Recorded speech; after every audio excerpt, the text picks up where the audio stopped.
Salut à toutes, salut à tous, bienvenue dans le journal du Mercato M. Aujourd'hui, au menu, on commence avec le FC Séville qui joue les troubles fêtes.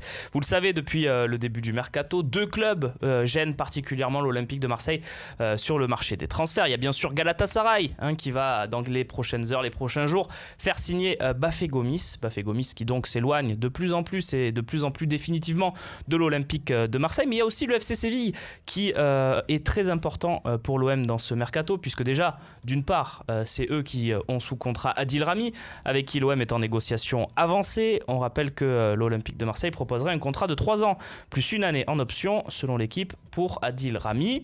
Mais le FC Séville, c'est surtout sur les dossiers du recrutement qu'il pose des problèmes à l'Olympique de Marseille. Les Sévillans pourraient réussir un joli coup sur ce mercato en obtenant le duo Jovetic-Banega, rien que ça, contre seulement 20 millions d'euros.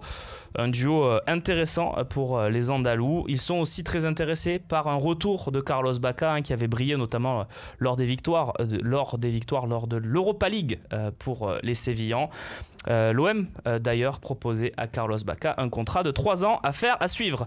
William Vainqueur de son côté intéresse sérieusement le FC Nantes. C'est Valdemar Kita qui l'a confirmé. Le président nantais, le président des Canaries, a confirmé qu'il fait partie des joueurs suivis par le FC Nantes. Son salaire conséquent qui pose, vous le savez, problème à l'Olympique de Marseille pourrait être compensé côté nantais par le départ d'Amin Harit, la pépite, leur Maxime Lopez en quelque sorte. Amin Harit qui partirait dans les prochains jours vers Schalke 04 contre 10 millions d'euros, de quoi payer effectivement un salaire conséquent à William Vainqueur.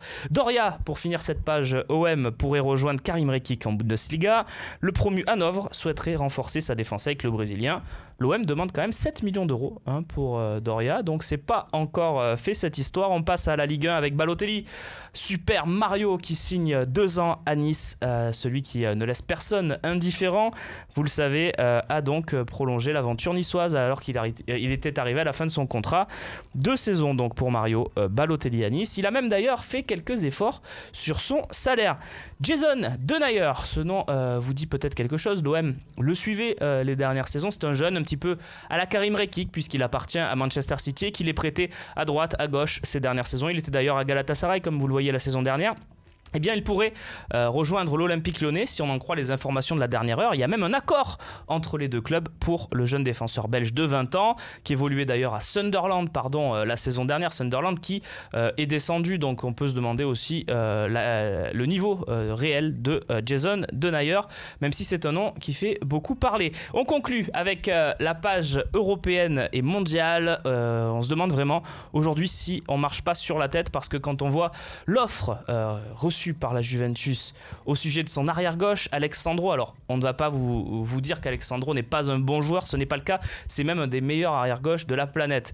Mais quand même, Chelsea propose pour lui 70 millions d'euros. Donc 70 millions d'euros pour un arrière-gauche. On se demande vraiment si le foot marche sur la tête. Et en tout cas, ce mercato d'été 2017 est en train de battre tous les records. À demain.